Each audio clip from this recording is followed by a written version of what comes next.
Hi guys! So sa wakas natapos din natin yung fabrication ng ating shoe rack. Ngayon yung finish na natin siya, no? Isang way na mabilis ang kailangan natin. Ito kasi yung lagi kong ginagamit, no? Sa pag-finish ng mabilis lang. Gumagamit ako ng oak stain, wood stain ng Boysen. Maganda to kasi sa mga previous ginagawa namin, nagawa na tapos nagamit na namin to. Ngayon, after that, sa sand lalagyan natin ng sanding sealer. Boysen pa rin kasi ang nagagawa ng sanding sealer, nakakaalis siya ng mga mulmulin ng kahoy, no? So pagka niliham mo siya, makinis na kagad. Then yung loob, lagyan natin ng flat wall enamel ng Davies. Natira ko rin mga materials to ng nakaraang mga projects ko. Ito yung loob, no? Ayan. So, ipipaint natin siya ng puti para maging maganda lang yung kakalabasan.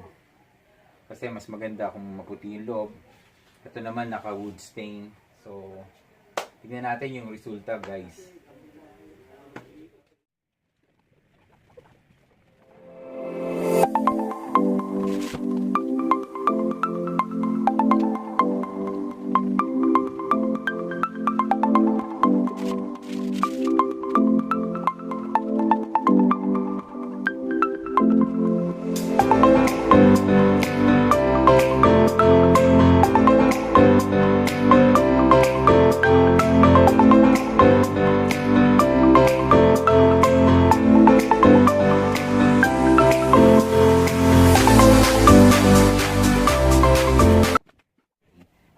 Una, nilalagyan ko muna siya ng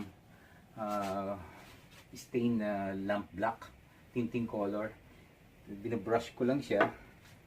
Then, tsaka ko papahiran siya sa ibabaw ng wood stain nating oak. So, maganda naman yung effect. No? Para siyang rustic finish talaga siya. No? So tuloy lang natin, guys.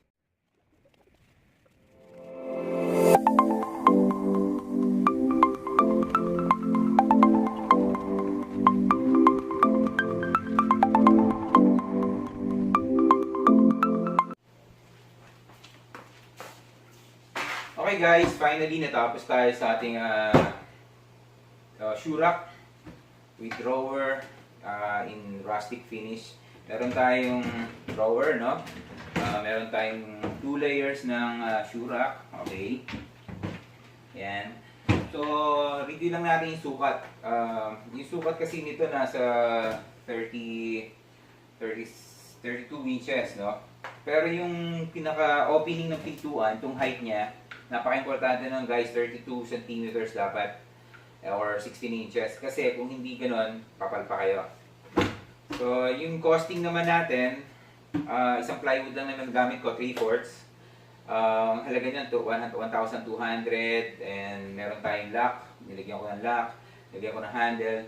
Ang lock kasi tigo 100 pesos, ang handle 15 pesos lang. So guys, mga siguro, tapos may hinges, no?